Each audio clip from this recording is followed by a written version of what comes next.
Bonjour à tous.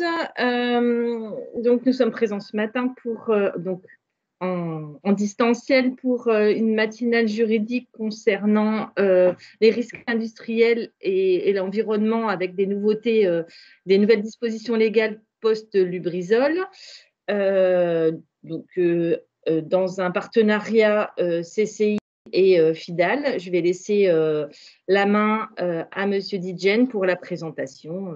Monsieur Didienne du cabinet FIDAL. À vous. Merci Madame Cuisin. Bonjour à toutes. Du coup, effectivement, Pierre-Antoine Didienne, je suis juriste en droit de l'environnement. Je suis responsable du département au niveau de la direction régionale Grand Est. Donc, je suis basé à Strasbourg, mais j'interviens sur l'ensemble de la direction régionale sur la région Grand Est. Sur ces sujets-là, rapidement, cabinet FIDAL, premier cabinet d'avocats droit des affaires et qui dispose d'un département droit de l'environnement très étoffé. On est plus d'une vingtaine à l'échelle nationale pour travailler sur ces questions, accompagner nos clients problématiques en l'environnement. Ça concerne le droit des installations classées, le droit des déchets, le droit de l'eau, bien sûr, et tout ce que cela peut engendrer, à la fois en termes de gestion des rapports avec l'administration et des rapports de droit privé, la gestion contractuelle, etc. Mais je ne veux pas développer cela plus avant. Je propose qu'on rentre dans le vif du sujet.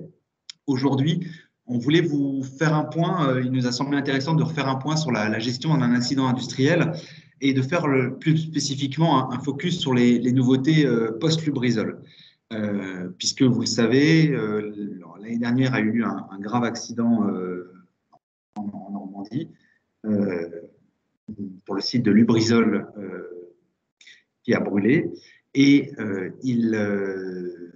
la gestion de cet accident a rendu nécessaire, aux yeux des pouvoirs publics, de prendre un certain nombre de textes. Alors, ce que je vous propose, c'est qu'on fasse un point sur la gestion de risque, la gestion d'accidents industriels, la gestion de crise, et qu'on parle des évolutions liées à Lubrizol, ce qu'on appelle le PAC Lubrizol, ultérieurement. Alors, cette présentation va effectivement être en 3 temps. D'une part, ce que c'est que la gestion de crise dans le cadre d'un accident industriel. La photo que vous avez, c'est une photo du site Lubrizol, justement. Les mesures, un peu, avertir votre attention sur les enjeux juridiques et je ferai en fin de présentation à l'exposé sur les mesures du PAC Lubrizol. Alors, identifier la crise, il faut déjà savoir si on est face à une crise pour enclencher le processus de gestion de crise. Cette notion, elle est bien sûr pas définie. Tout ce qu'on sait, c'est que c'est une phase grave dans l'évolution des choses, des événements. On peut même parler de crise par rapport aux idées, quand on prend une définition générale. Ça pour vous dire que son contenu est évolutif et à géométrie variable. Par contre, il y a plusieurs constantes. On sait qu'il va y avoir une mise en danger à un moment de l'entreprise, soit en termes de réputation, d'image ou économiquement. On sait que c'est une phase où on va s'accélérer d'une manière exponentielle avec une incertitude croissante. À cela vont s'ajouter un nombre d'acteurs très important qui va rentrer en jeu, avec derrière des difficultés de communication, tant interne qu'externe. Ensuite, juste dire que la crise peut prendre des formes multiples. Elle peut être technique, elle peut être juridique, elle peut être économique, elle peut être corporate.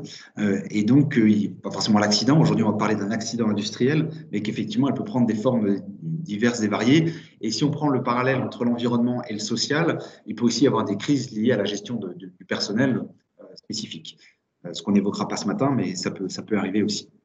Alors, juste rappeler cette évolution-là jusqu'en 2017, le graphique que vous avez là. Depuis 92, effectivement, on constate que le nombre de morts est relativement en fait stable, assez plat. Par contre, on constate que le nombre de blessés, lui, est important, malgré les évolutions en termes de normes de sécurité qu'il peut y avoir. Un autre graphique est intéressant. Il montre la probabilité d'accident, enfin le nombre d'accidents en fonction de la période de l'année. Et là, on se rend compte effectivement qu'il y a une période très sensible qui sont les mois d'été, juin, juillet, août, qui s'explique pour différentes raisons, à la fois des conditions climatiques qui fait qu'on fait moins attention, on s'embête moins avec des protocoles de sécurité quand on travaille dehors à 35 degrés. et aussi un encadrement plus faible lié au congé d'été. Donc ça, c'est très important. On voit le phénomène, donc un encadrement de la société qui est plus réduit et des personnes qui font peut-être moins attention et du coup une probabilité d'accident qui augmente. À droite, vous avez les secteurs les plus concernés et sans surprise, le traitement des déchets apparaît en premier, mais pas que, bien sûr. Ensuite, il faut donc identifier si on est une crise, si on est dans une situation d'urgence. Donc, la première étape va être de pouvoir d'analyser la situation dans laquelle on se trouve et donc, du coup, sa gravité.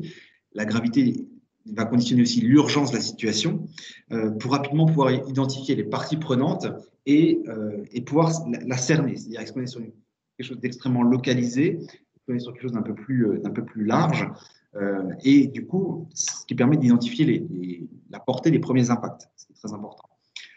Une fois qu'on a défini un peu cela, on peut enclencher la réaction organisationnelle et tant l'analyse que la rapidité de réaction vont dépendre bien sûr de la maturité qu'a l'entreprise sur ces sujets en termes d'organisation. Ce qui est très important, il vaut mieux l'anticiper pour pouvoir réagir plutôt que de se poser la question le jour où ça survient, de savoir comment on réagit. Donc, en environnement, on peut avoir des crises ponctuelles, des rejets de substances nuisibles, un incendie, comme le cas de Lubrizol, ou un accident lié à un événement naturel. Et on a des crises qui sont liées aussi à plus long terme, qui peuvent être des pollutions, des pollutions diffuses qui vont engendrer des risques sanitaires, tant pour les riverains, par exemple, que pour les travailleurs, ce qui est un autre type de gestion de crise qui ne se gère pas de la même façon. Alors, la gestion à chaud, effectivement, vous avez certainement dans vos entreprises, en cas d'accident, c'est une cellule de crise. Alors, cette cellule de crise qui doit être réunie rapidement, on dit entre 7 et 12 personnes en fonction de la taille de l'entreprise. Elle doit regrouper les métiers techniques, ceux de l'environnement, dans le domaine qui nous préoccupe là, la santé, sécurité, la communication et bien sûr le volet juridique qui est très important. Et en fait, il faut l'adapter, cette cellule de crise, en fonction de la nature et de l'ampleur de la crise. Ensuite, il faut un pilotage, c'est la question la plus délicate, par une personne, on va dire indépendante, mais bien sûr pas externe, mais indépendante, qui a un profil transversal. J'y reviendrai par la suite. Et l'idéal, c'est que le fonctionnement de cette cellule de crise, c'est-à-dire le mode de recueil des avis, des informations, le reporting à la direction et surtout les arbitrages, ainsi que les modalités de communication, soient prédéfinis et formalisés pour que, encore une fois, on ne découvre pas, on ne se pose pas ces questions-là le jour où ça arrive. Alors, sur la gestion, l'organisation de cette cellule de crise, il y a des erreurs à ne pas commettre. Il ne faut pas qu'il y ait une absence de coordination ou un pilotage faible à minima. C'est-à-dire que la crise ne doit pas être gérée par l'ensemble des métiers sans qu'aucun pilote soit nommé. On ne peut pas amener à une autogestion de la cellule de crise, sinon il y a une défaillance généralisée de la cellule, on va parler d'anarchie, des décisions vont être contradictoires, peu partagées, et au final, le risque, c'est qu'un pilote s'autoproclame alors qu'il n'a pas forcément la légitimité. Ensuite, il faut faire attention à une coordination qui serait trop faible, c'est-à-dire un coordinateur qui ne serait pas légitime ou pas reconnu, et qui n'a pas le soutien de la direction générale. Alors du coup, la cellule devient multipilotée et chaque directeur est tenté de rapporter lui-même à la direction générale, ce qui n'est pas forcément une bonne chose. Le directeur de la cellule est l'un des hiérarchiques métiers, c'est à proscrire, puisqu'il risque d'avoir un phénomène d'autoprotection et de justification, ce qui est jamais bon. Il faut avoir pour l'analyse des informations, il vaut mieux pouvoir réfléchir à froid dans cette période qui est déjà extrêmement tendue. Il faut éviter que le directeur de la cellule soit le dirigeant de l'entreprise, sauf à considérer que ce dirigeant a des compétences particulières. Le dirigeant d'entreprise doit rester en dehors de la cellule. C'est toujours ce qu'on préconise, notamment parce que cela lui permet de valider les décisions d'actions qui vont être proposées et d'être un arbitre, le cas échéant, en fonction des enjeux. Et enfin, dernier biais à éviter, la faiblesse de lien entre la direction et le responsable de la cellule. Il faut que ce soit la personne qui arbitre au sein de la cellule et qui fasse rapport à la direction générale. Sinon, on a une inefficacité de cette cellule de crise. Alors, lorsqu'on a un accident au sein d'une installation classée pour la protection de l'environnement, hein, une ICPE, vous le savez, parce que vu les profils des personnes qui écoutent ce matin, vous avez un champ d'obligation, vous avez une obligation de rapporter tout incident-accident qui est survenu du fait du fonctionnement de l'installation et qui est de nature à porter atteinte aux intérêts protégés par la loi. Donc, vous avez deux phases. Vous avez dans un premier temps une obligation de déclarer le texte dans le meilleur délai à l'inspection en charge des installations classées. On a une interprétation très stricte de la notion de meilleur délai, surtout compte tenu des moyens technologiques modernes, et on est sur une quasi-immédiateté en réalité. Donc, il faut pas aller. Par contre, il faut faire attention à ce qu'on va indiquer. Donc, c'est une information de l'incident ou de l'accident. Dans le second temps, il y a le rapport d'accident ou d'incident à la demande de l'inspection. Il n'y a pas de délai spécifié, mais il faut une certaine rapidité. Alors attention, il y a plusieurs informations qui doivent être contenues dans ce rapport. Les circonstances, les causes et les effets de l'accident, donc une analyse sur les conséquences qu'a eu l'accident sur l'environnement, les mesures prises et envisagées pour éviter le renouvellement et pallier les effets à moyen ou long terme, et une nouveauté post-Lubrizol qui figure dans les textes, c'est l'indication des substances dangereuses en cause, les mesures d'urgence prises. Et attention, ce rapport devient itératif, c'est-à-dire qu'il y a une obligation de mise à jour dès lors qu'on a de nouveaux éléments. Ça, c'est important. Par contre, il va falloir faire attention, on y reviendra, à ce qu'on y met dans ce rapport également. Juste vous dire que ces obligations déclaratives sont sanctionnées pénalement. On peut l'assimiler à des obstacles aux fonctions d'inspection et en tant que tel, le fait de ne pas déclarer ces éléments-là sont punis d'une contravention de 5e classe.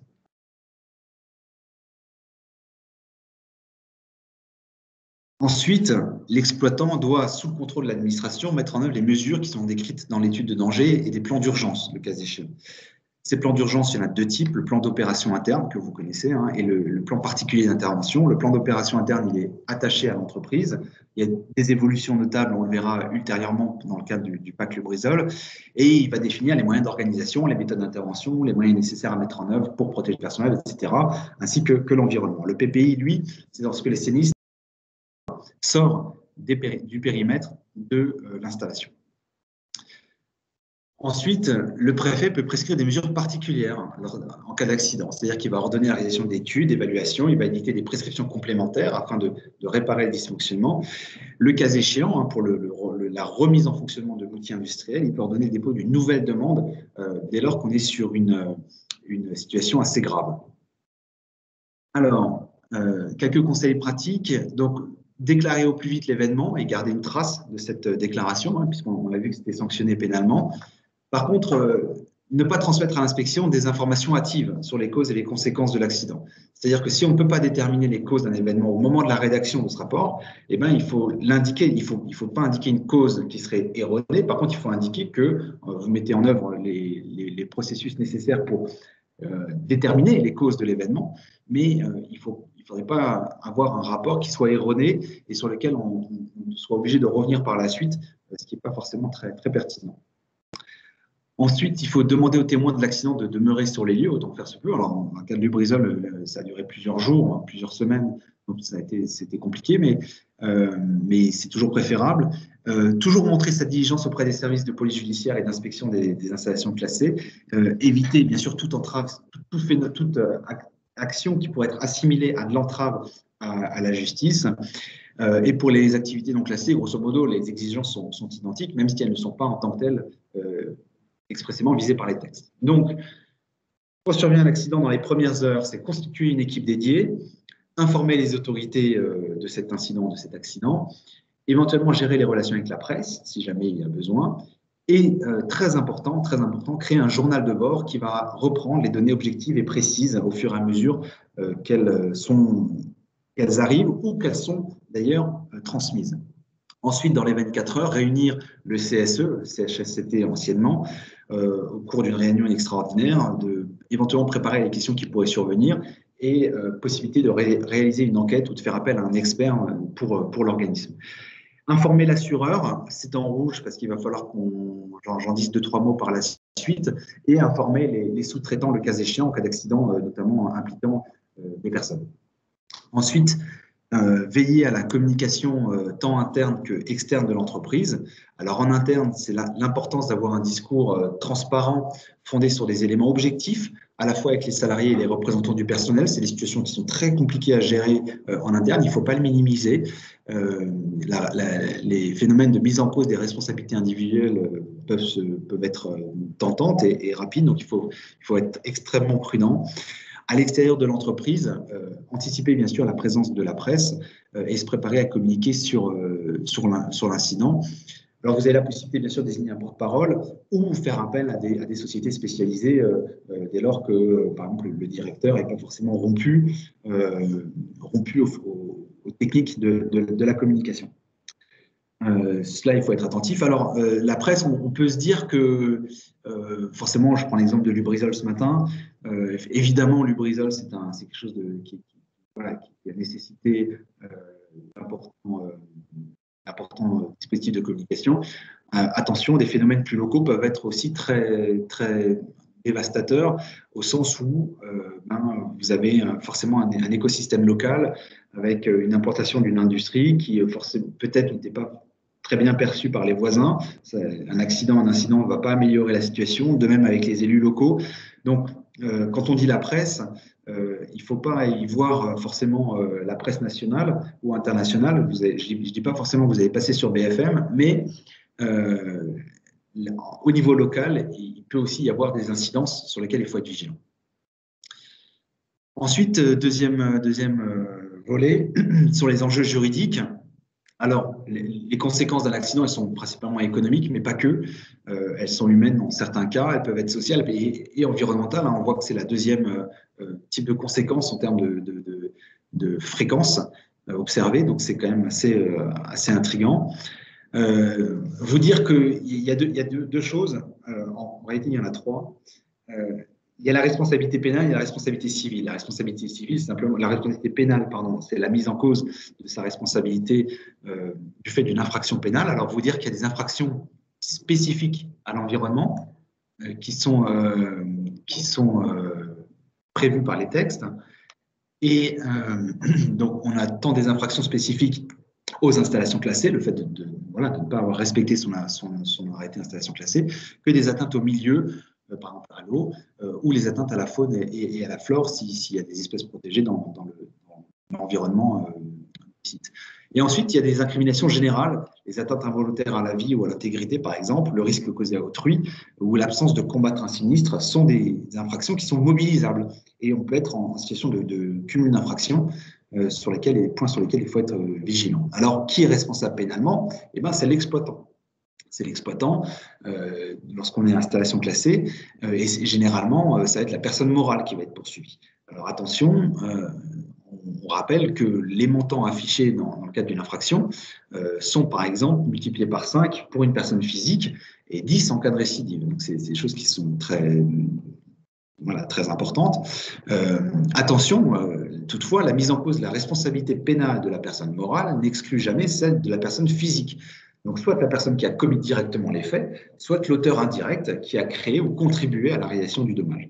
Ce sont des choses importantes. Alors, illustration dans le cas de l'affaire Lubrizol, on a un incendie le 26 septembre 2019. On a une enquête préliminaire qui est ouverte par le parquet de Rouen à ce moment-là. Le 10 octobre, on a des perquisitions qui sont réalisées. Et le 29 octobre, on a une ouverture d'information judiciaire contre X, et vous voyez les chefs qui sont retenus. Ces éléments-là sont dans la presse, notamment l'exploitation d'une ICPE sans respecter les règles générales de prescription technique, ce qui est une contravention. Mais par contre, l'exploitation non conforme d'une ICPE ayant porté une atteinte grave, ça c'est un délit qui est prévu par les textes. Et on a un réquisitoire en décembre 2019 du parquet et une mise en examen en tout début d'année, une mise en examen de la société Lubrizol France pour un certain nombre de choses, notamment l'exploitation non conforme d'une ICPE ayant eu des conséquences graves pour l'environnement et le déversement de substances nuisibles dans les eaux. Donc ça, ce sont pour la responsabilité pénale. Ensuite, la responsabilité civile délictuelle, c'est une mise en cause de son fait, c'est-à-dire qu'il y a des responsabilités classiques, c'est dès lors qu'on porte préjudice à quelqu'un, on doit réparer ce préjudice. Il y a une autre responsabilité, celle des troubles anormaux de voisinage qui peut être activée, et vous indiquez une responsabilité civile spécifique qui est liée au préjudice écologique, l'article 1246 du Code civil nouveau, qui prévoit que toute personne responsable d'un préjudice écologique est tenue de le réparer. Encore une fois, responsabilité de principe de la société, mais la responsabilité du dirigeant en cas de faute séparable de ses fonctions n'est pas à exclure et doit être gérée. Donc, en synthèse, on l'a vu, l'administration qui peut prendre un certain nombre d'arrêtés à l'endroit de la société exploitante. Elle peut prendre des arrêtés de mesure d'urgence, des arrêtés de mise en demeure si elle a constaté qu'il y avait une violation des prescriptions de l'arrêté, et derrière des arrêtés de sanction. Alors attention, on indique souvent que il faut être vigilant à ne pas forcément laisser passer les arrêtés. Si on n'est pas d'accord avec ce qui a été fait, on conseille toujours d'envisager un contentieux. Pourquoi ?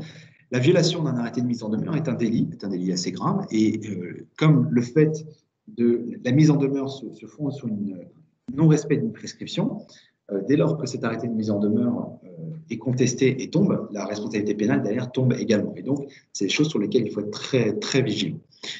En matière pénale, on rappelle les infractions de droit commun, des infractions propres au droit des installations classées et des infractions qui vont protéger l'environnement, notamment les délais de pollution des cours d'eau ou d'atteinte à la faune, on l'a vu. Et enfin, les enjeux civils. Donc, attention, il y a forcément les conséquences pour les personnes qui sont éventuellement intervenues dans la gestion physique de l'incident. Alors là-dessus, il y avait un article 514-16 du Code de l'environnement qui prévoyait qu'en cas de procès civil, l'État les personnes publiques pouvaient se porter, intenter une demande de dommages et intérêts pour la gestion de l'incident. Petite subtilité de la loi ASAP qui est sortie en début de semaine dernière, si je ne m'abuse pas, et qui prévoit que en fait, les mesures de gestion d'un incident sont à la charge de l'exploitant, comme au même titre que les mesures qui vous sont prescrites dans le cadre d'une demande de rapport, d'analyse ou d'expertise spécifique. Donc attention à ce point aussi. Ensuite, les dommages causés aux collectivités et aux entreprises, qui peuvent être résultant de cet accident, les dommages causés aux riverains et bien sûr les dommages qui peuvent être causés aux intérêts portés par les associations de protection de l'environnement. Alors, un petit focus sur quelques enjeux particuliers, pollution de l'eau, effectivement, qui peut être la résultante, par exemple, l'extinction d'un incendie, etc., et attirer l'attention sur la réparation du préjudice écologique. Ensuite, vous dire un mot de la prise en charge par l'assureur, qui peut assurer les dommages et pertes d'exploitation pour l'exploitant, la responsabilité civile éventuellement, mais attention aux clauses d'exclusion de garantie, soit pour des faits non accidentels qui résultent de l'usure, c'est-à-dire qu'un manque d'investissement dans l'outil de production qui en généré un accident peut éventuellement être exclu de la garantie, et surtout la méconnaissance des prescriptions. C'est-à-dire que le travail de l'assureur, c'est de respecter son contrat qui le lie à l'assuré. Or, bien souvent, ce contrat contient des clauses d'exclusion de garantie, et notamment le fait de ne pas avoir respecté les prescriptions qui sont imposées par l'État, ou les collectivités d'ailleurs, en fonction de leurs compétences. Et donc, tant la réglementation nationale, par exemple les arrêtés de prescription générale, que les arrêtés bien sûr spécifiques. Et chaque mise en demeure, qui est le constat d'un non-respect de la réglementation, va alimenter l'assureur pour qu'il fasse reconnaître une exclusion de garantie. Donc attention à ces éléments-là, j'y reviendrai.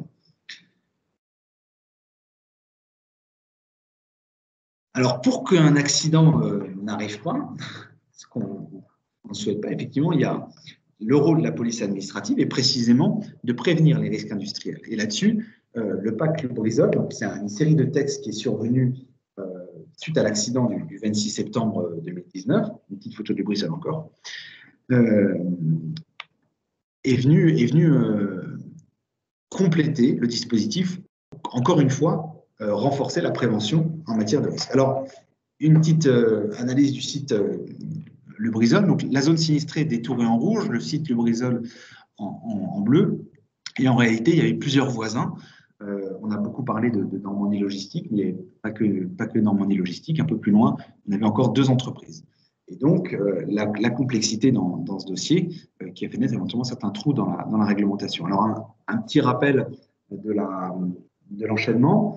26 septembre 2019, l'incendie survient. Tout de suite, un arrêté préfectoral de mesure d'urgence est adopté pour Lubrizol, qui va lui prescrire un certain nombre de choses. Un arrêté préfectoral de mesure d'urgence est pris 4 jours plus tard à l'endroit de la société NL Logistique, qui est juste à côté, pour effectivement également lui demander de prendre un certain nombre de choses. Une ordonnance du tribunal administratif de Rouen, saisie par plusieurs requérants, pour désigner un expert pour procéder au constat et conséquences environnementales de l'incendie dès le 9 octobre. Le 14 octobre, les arrêtés de mesure d'urgence sont de nouveau adoptés. Et les premiers arrêtés de mise en demeure, 18 octobre 2019, un arrêté préfectoral de mise en demeure pour le non-respect de certaines prescriptions de l'arrêté de fonctionnement. Et 2 nouveaux arrêtés préfectoraux de mise en demeure le 8 novembre 2019 sont adoptés à l'endroit des 2 sociétés, Lubrizol et NL Logistique, pour un certain nombre de violations supposées. Et communication le 18 novembre d'un premier rapport d'analyse. Le 13 décembre, une reprise partielle de l'activité de Lubrizol est demandée. Référé suspension qui est déposé par une association à l'endroit de cette société. Il y a une ordonnance du tribunal administratif de Rouen en février qui rejette la requête en référé suspension. Mais attention, effectivement, la question se pose de la nécessité d'un nouveau dossier, ce que j'ai pu vous dire en cas d'un accident grave. Donc l'État a fait le constat qu'il y avait eu certaines défaillances, notamment le problème des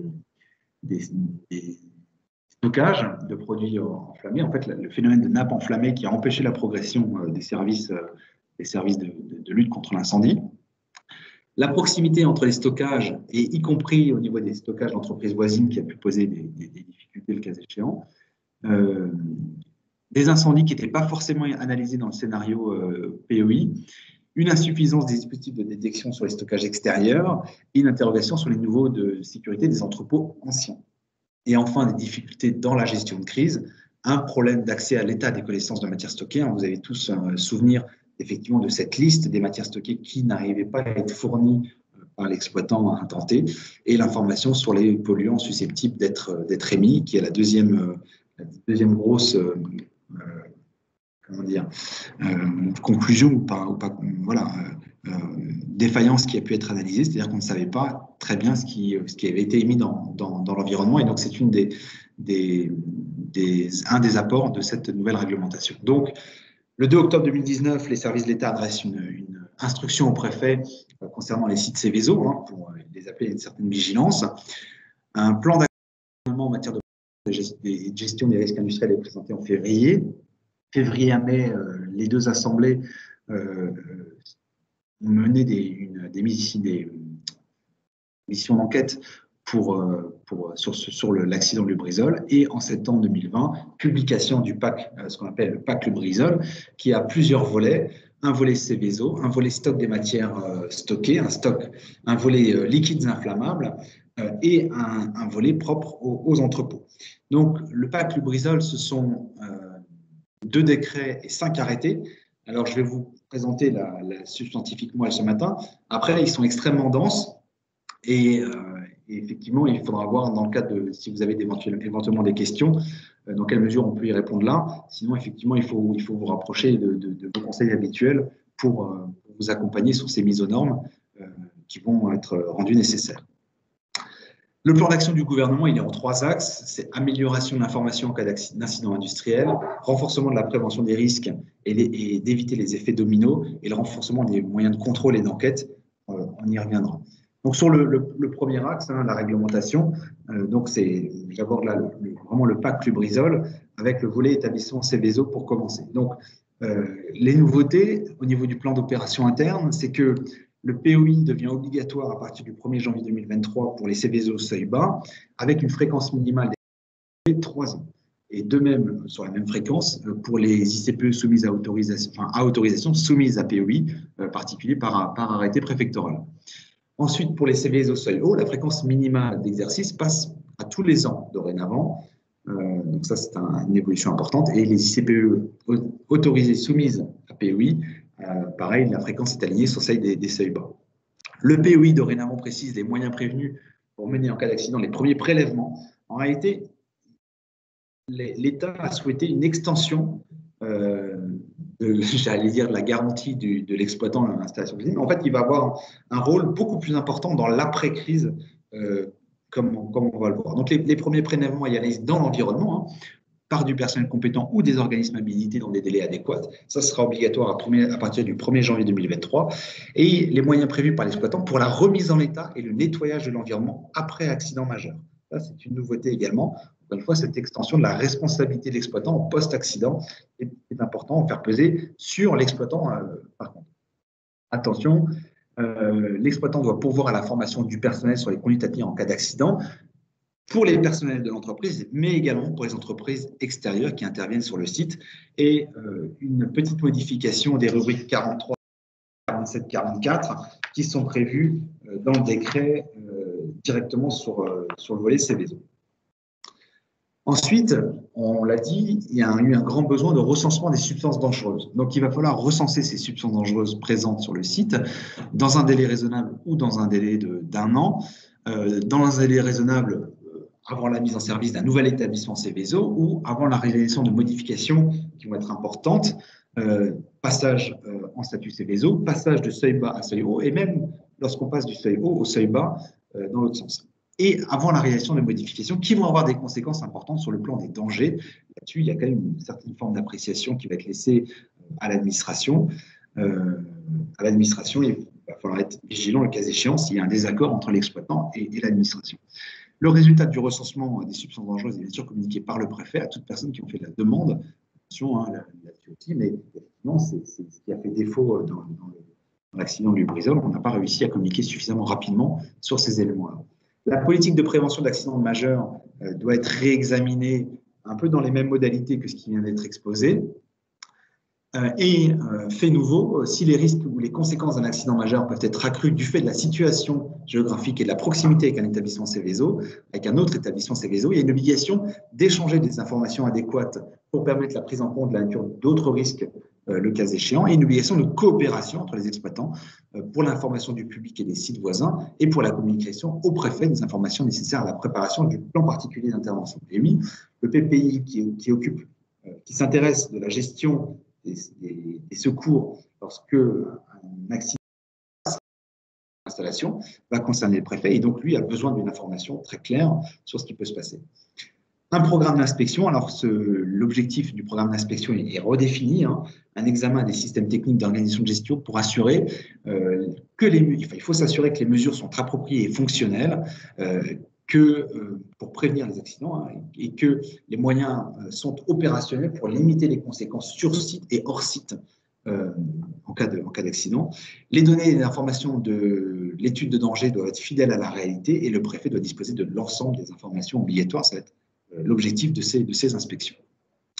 Autre grand apport de la réforme du pacte Lubrizol se situe au niveau des études de danger. Les études de danger devront mentionner et hiérarchiser les principaux types de produits de décomposition susceptibles d'être émis dans l'environnement en cas d'incendie.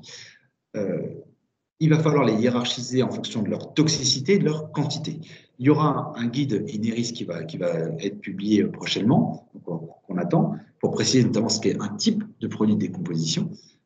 Mais il va falloir être vigilant à ces évolutions-là, applicables à partir du 1er janvier 2023 en cas de nouvelle étude de danger ou en cas de mise à jour de cette étude de danger. Et pour les Céveso seuil haut, cette liste est adressée au préfet au plus tard, le 30 juin 2025, sans attendre un éventuel réexamen. Ensuite, l'étude de danger doit être réexaminée soit à l'initiative de l'exploitant à tout moment lorsque des faits le vont le justifier, ou pour tenir compte de nouvelles connaissances techniques, et éventuellement à l'initiative du préfet par arrêté motivé.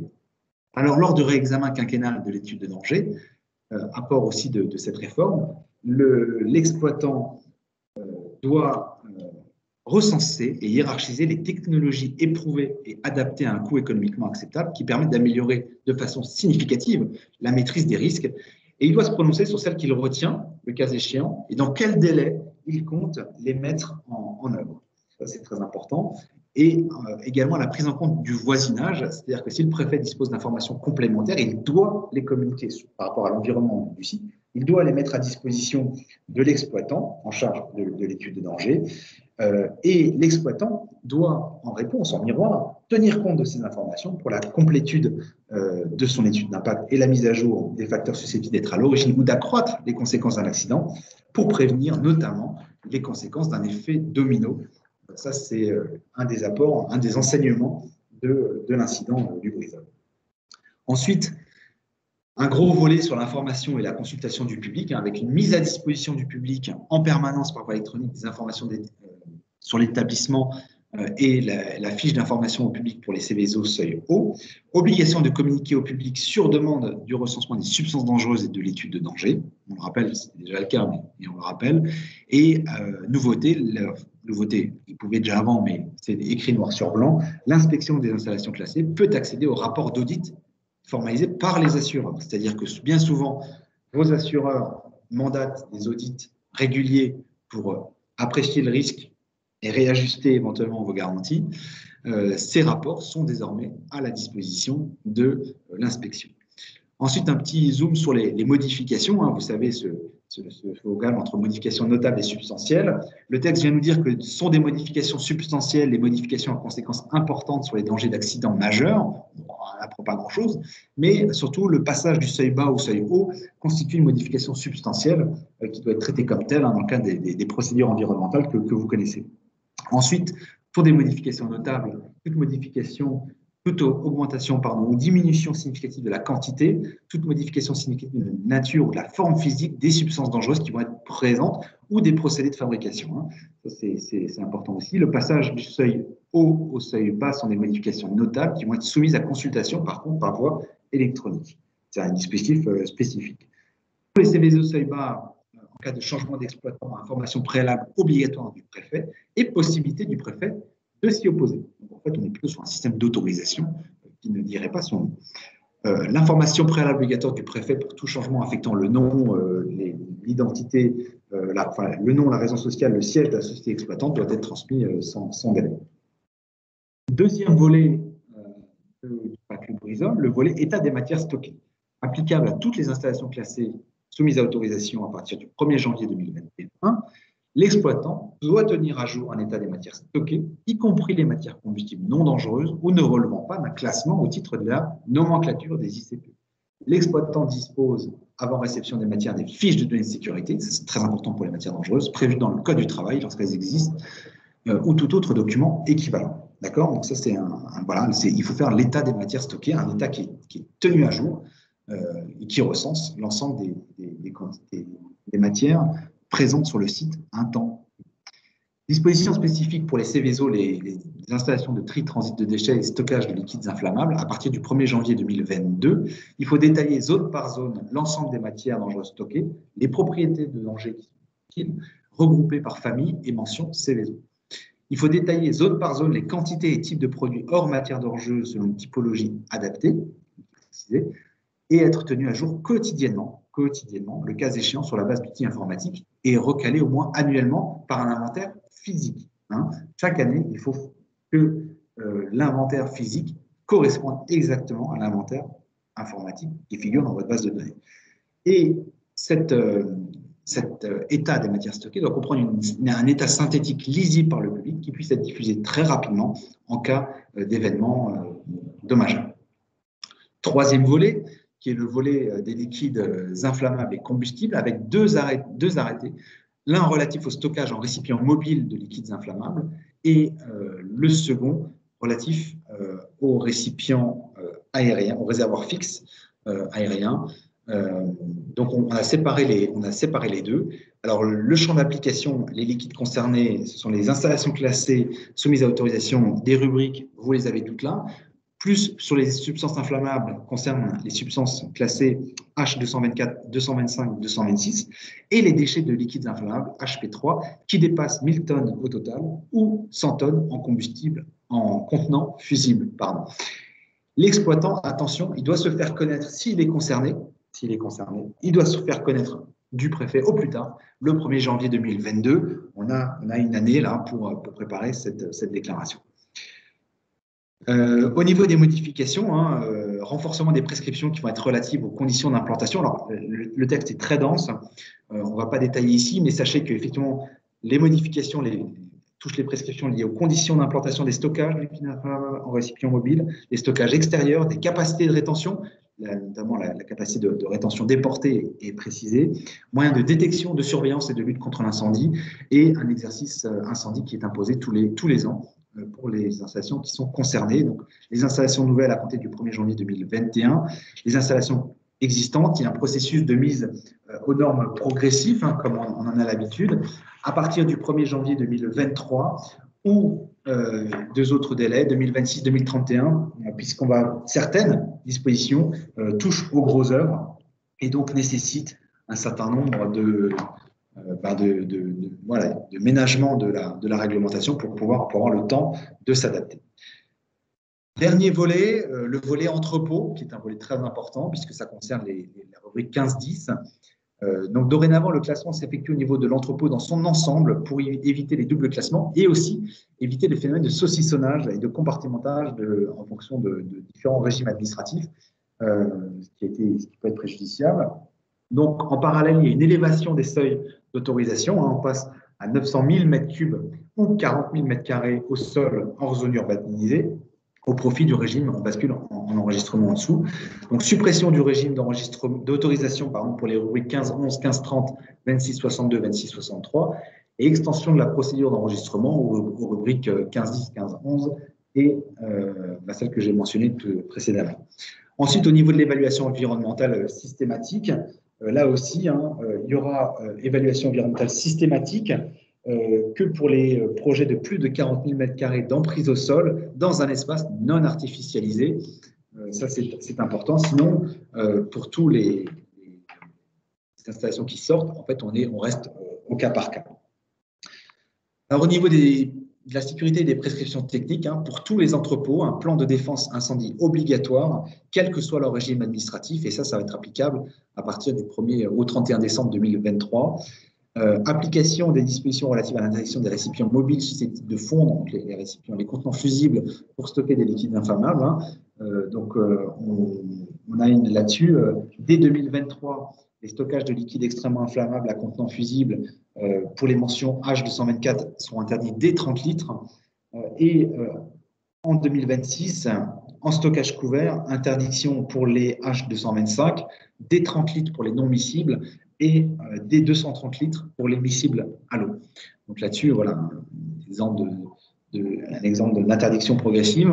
Un renforcement des prescriptions relatives à l'éloignement des stockages extérieurs par rapport aux parois et relatives au contrôle des accès. Alors, sur l'extension des stockages extérieurs applicable au 1er janvier 2025 pour les installations qui sont avant 2021 et pour l'accès au site applicable au 1er janvier 2021, tout de suite là. Ensuite, est prévu également, et c'est tout le reste, un peu la philosophie de l'ensemble de cette nouvelle réglementation post-Lubrizol. Les rapports des assureurs sont communicables, informations relatives aux produits de décomposition en cas d'incendie, à l'état des matières stockées, la disponibilité des moyens de secours, le cas échéant, et les obligations de formation des intervenants internes et externes. Ça, c'est vraiment le fil rouge de cette évolution. Pour tous les entrepôts, encore une obligation, pour ceux qui ont notamment des études un peu anciennes, mise en œuvre de mesures pour s'assurer de l'absence d'effet domino thermique vers des bâtiments ou stockages voisins en cas d'incendie, applicable aux installations qui étaient avant 2021. Il faut le faire avant le 1er janvier 2023 pour les installations soumises à autorisation et enregistrement, et le 1er janvier 2026 pour les entrepôts soumis à déclaration et contrôle périodique. Pour les entrepôts soumis à autorisation, et si ils sont soumis à POI, ce POI va devoir préciser les moyens et les méthodes prévues par l'exploitant pour la remise en état et le nettoyage de l'environnement et les moyens prévisionnels pour assurer la continuité d'approvisionnement en eau en cas de prolongation de la durée de l'incendie au-delà de 2 heures. Ça entre en vigueur au 1er janvier 2022 pour toutes les installations à autorisation qui ont un POI. L'étude de danger doit mentionner les types de produits de décomposition susceptibles d'être émis en cas d'incendie. Encore une fois, on retrouve ce qui est le cœur de l'évolution post-Lubrizol. Ensuite, des modifications concernent toutes les installations classées. Alors, sur le bénéfice d'antériorité, on dit qu'il y avait un renforcement. Alors, c'est vrai, dans les textes, un renforcement des pouvoirs du préfet. En réalité, il nous semble à nous qu'il les avait déjà, ces pouvoirs. On les a précisés. Possibilité de demander la production d'une étude de danger, possibilité de demander des études supplémentaires le cas échéant, et des mesures complémentaires peuvent être prescrites à l'exploitant, pouvant entraîner des modifications importantes qui touchent le gros œuvre, c'est peut-être là qu'il y a l'apport principal, ou les modes d'exploitation. Une petite réserve, ces possibilités de prescription complémentaires sur le gros œuvre ou les modes d'exploitation, dans le cas où les engagements pris par l'exploitant dans l'étude qu'il a produite sont manifestement insuffisants pour assurer la préservation de la salubrité ou de la sécurité publique, ainsi que la santé, et à la condition que les mesures envisagées ne soient pas disproportionnées par rapport à ce que nécessite la protection de ses intérêts. On notera que l'environnement ne figure pas dans cette liste en tant que tel, mais voilà, le préfet qui peut prendre des mesures renforcées. Ensuite, les rapports d'incidents ou d'accidents, on l'a vu, qui à transmettre au préfet et à l'inspection des installations classées. Il y a un petit ajout, le préfet est mis dans la boucle, qui précise que les substances dangereuses en cause et les mesures d'urgence prises et l'aspect itératif de ce rapport d'incident ou d'accident qui doit être précisé.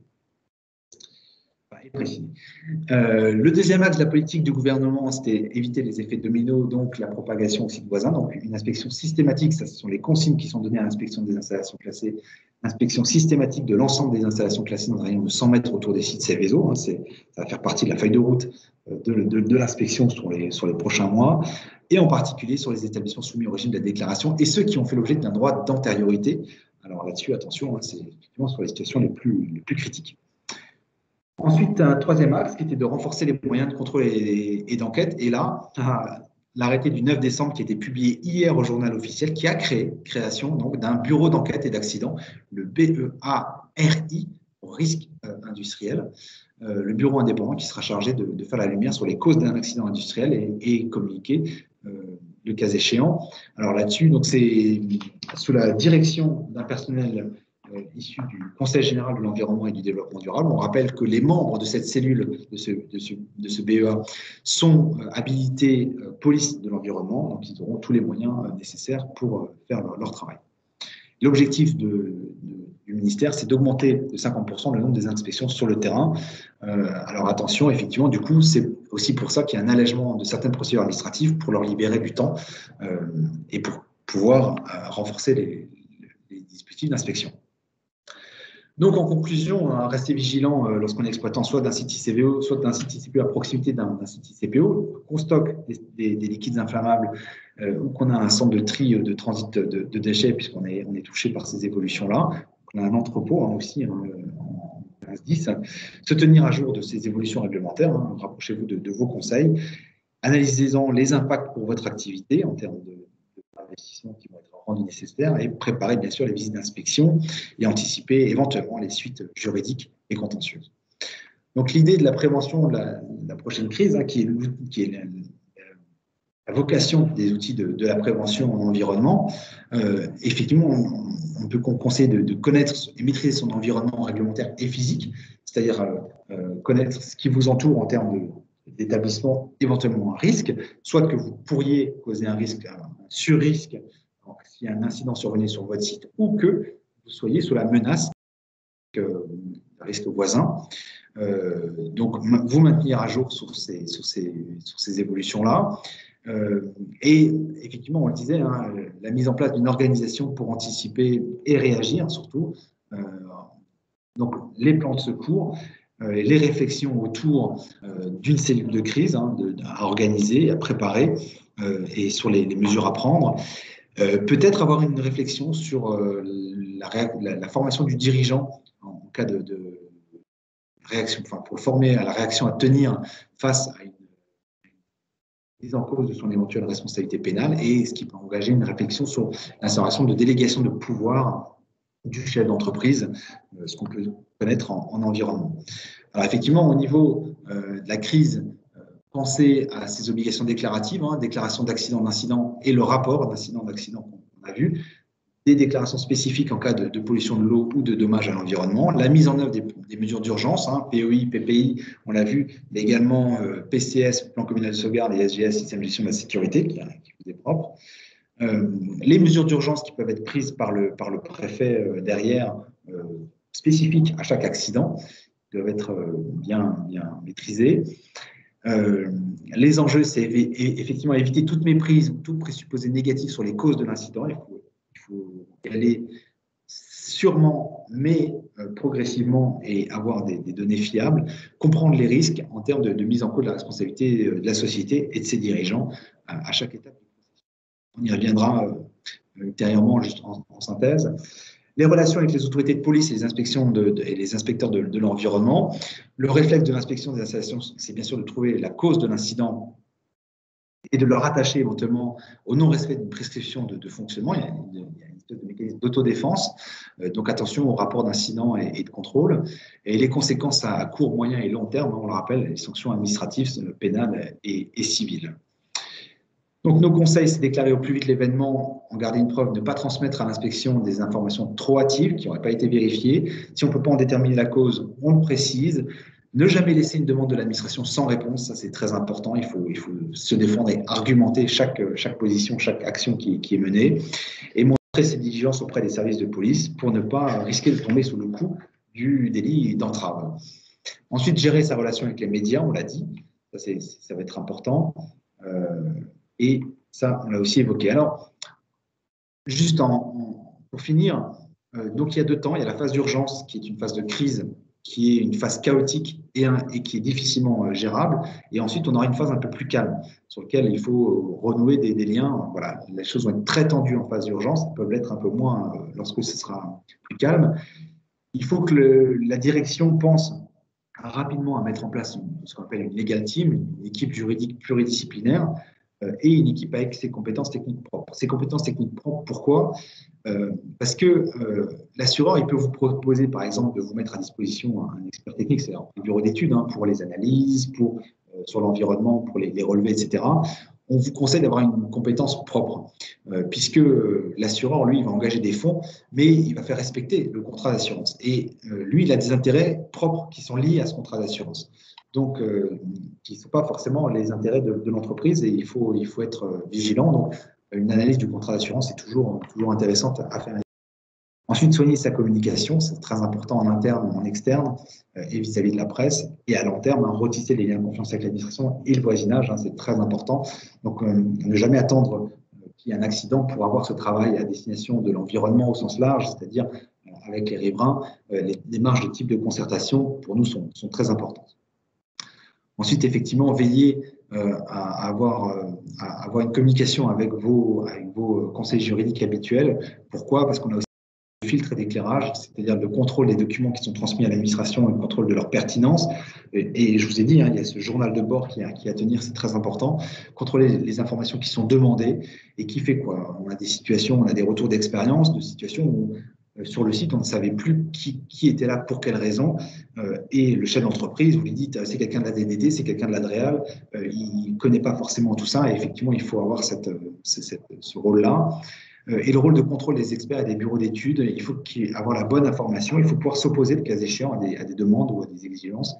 Et il faut exiger surtout que les experts n'aient aucun contact avec l'administration, parce que l'administration va être tentée, elle, de prendre attache directement avec les sachants techniques et scientifiques, ce qu'il faut éviter, parce que là, il peut y avoir des conséquences très, très graves. Voilà, j'en ai fini pour, je crois que je tiens le timing, 9h25, parfait.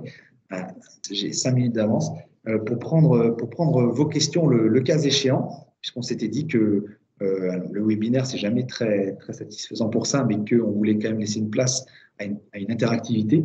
Donc, voilà, moi, j'en ai fini pour ce matin et je suis à votre écoute. Des questions, mesdames ?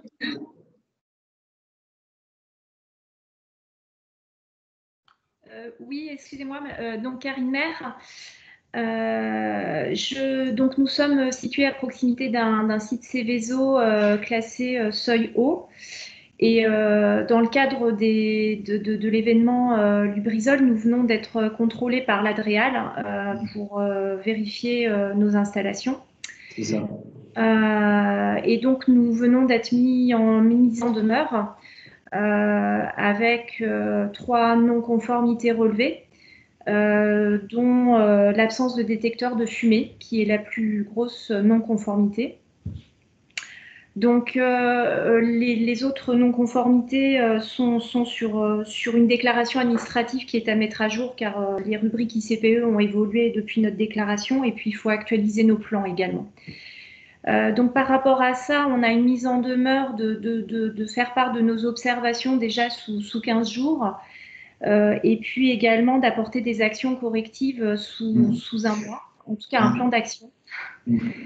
Je voulais savoir par rapport à ça les réponses que l'on doit apporter. Est-ce qu'on doit se faire accompagner parce que les réponses sont très importantes?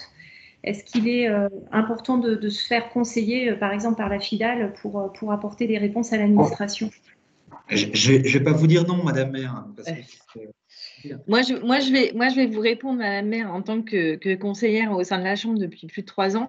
Je me suis aperçue que quand nos ressortissants, on va dire, essayaient de se débrouiller tout seuls, on avait parfois des catastrophes. Donc, il vaut mieux faire une petite dépense, petite ou grosse dépense pour se mettre en conformité et avoir un document et un accompagnement soigné plutôt que se retrouver après avec une fermeture administrative ou autre, des conséquences qui peuvent être beaucoup plus graves et qui peuvent engendrer des frais très, très importants. Donc, moi, en tant que conseillère, je prône toujours de se rapprocher de professionnels, et je dis bien de professionnels qui traitent du sujet. Hein. C'est très, très important, à mon sens. Fidal ou pas Fidal. Voilà. Merci, Madame Cusin, je vais vous embaucher. Non, j'ai pas dit, j'ai dit Fidal ou pas Fidal. Voilà. Non, alors, plus sérieusement. Alors là, si je comprends bien, vous êtes en phase de pré-notification de mise en demeure en réalité, puisque l'administration vous laisse 15 jours pour réagir. Oui. Donc, ils n'ont pas encore pris la mise en demeure. Donc, il est encore temps de réagir. Je vais vous dire qu'il faut bien sûr réagir. Je l'ai dit avant, c'était valable dans la gestion de crise et c'est valable pour toute la vie d'exploitation de l'installation. Il faut pouvoir répondre aux demandes de l'administration. Alors, il y a plusieurs points. D'une part, c'est que si il y a un plan d'action qui est jugé crédible derrière, ils peuvent lever la mise en demeure. La mise en demeure est le constat qu'il y a une violation d'un arrêté. Et cette violation est sanctionnée pénalement. Hein. C'est déjà une contravention de 5e classe. 5e classe, c'est 1 500 € et x5 si c'est la personne morale qui est condamnée. Donc 7 500 €. Donc, au contentieux, la mise en demeure est déjà la révélatrice d'une infraction pénale et donc éventuellement qui est poursuivable. Ensuite, le risque de la mise en demeure, c'est que le cas échéant, si vous dépassez le délai ou si vous ne parvenez pas à respecter certaines choses parce que vous considérez que voilà, c'est démesuré, par exemple, l'engagement financier est beaucoup trop important par rapport à l'enjeu, et que la mise en demeure n'est pas respectée, c'est une infraction pénale grave, puisqu'on passe dans du délit, avec une peine d'emprisonnement et une amende qui est extrêmement conséquente. Donc, là-dessus, c'est quelque chose à ne pas négliger. Il faut bien sûr répondre à l'administration. Alors, dans votre cas, il y avait plusieurs choses. Il faut prendre les non-conformités l'une après l'autre et regarder d'une part si l'administration a raison de vous demander de mettre en place ces dispositifs, parce qu'éventuellement, vous n'y êtes pas assujetti. On parle d'antériorité notamment. C'est des choses qu'il faut regarder finement, parce que peut-être que vous n'êtes pas directement concerné par cette obligation, ce qui ne veut pas dire que vous ne devez rien faire, mais éventuellement, pas forcément un système de détection lourd qui est proposé, et peut-être, le cas échéant, que ces non-conformités, ils sont pointés, mais peuvent faire appel à des dispositifs autres auxquels l'administration n'a pas forcément pensé, et effectivement éviter derrière une nécessité d'investir qui serait disproportionnée par rapport à l'enjeu identifié. Donc oui, il faut répondre, et oui, il faut analyser finement le pourquoi il y a ce projet de mise en demeure. D'accord. Merci. Vous êtes sur quel, parce que j'ai pas votre, vous êtes sur quel département? Alors, nous avons un site dans la Sarthe, dans le 72. D'accord.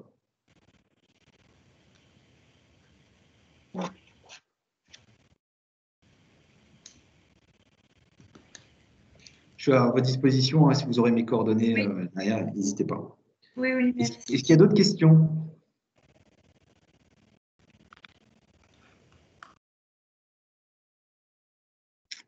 Non. Alors, c'est des textes très denses, hein, notamment pour les stockages de liquides inflammables. Effectivement, prenez attache avec vos conseils techniques, hein, vos bureaux d'études, pour faire ces points-là, très importants. Les aspects juridiques, nous, on va intervenir sur effectivement la gestion des antériorités, principalement, et des procédures de modification, hein, avec le débat est-ce qu'on est en notable, substantiel, etc.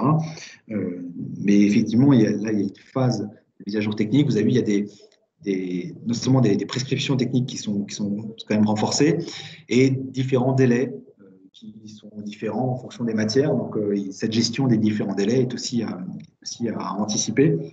Donc, vos bureaux d'études nous semblent les plus à même. Vous savez, en droit de l'environnement, hein, on fonctionne sur deux jambes, le droit et l'environnement au sens technique et scientifique. Et vos bureaux d'études sauront certainement vous conseiller sur vos obligations en la matière au regard de la réalité physique de vos sites respectifs.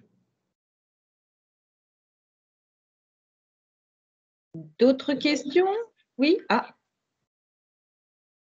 Non?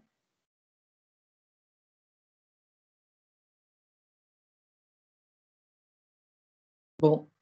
On n'a pas de questions. Bon, ben c'est la limite du webinaire.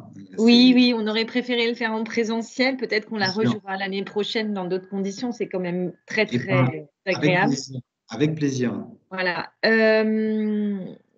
Rappel aux participants, donc ce webinaire est enregistré. Vous pourrez le revoir d'ici quelques jours sur le site de la Chambre de commerce et d'industrie de l'Aube. Et puis là, vous avez les coordonnées de M. Ditchen qui s'affichent. Et si vous les souhaitez, n'hésitez pas à revenir vers moi sans aucun problème. Donc, moi, je suis Madame Cuisin de la Chambre de commerce et d'industrie. Eh bien, je pense qu'on peut mettre fin à ce webinaire en vous remerciant tous Merci de à votre toutes et tous. participation. Et puis, je vous dis à très bientôt.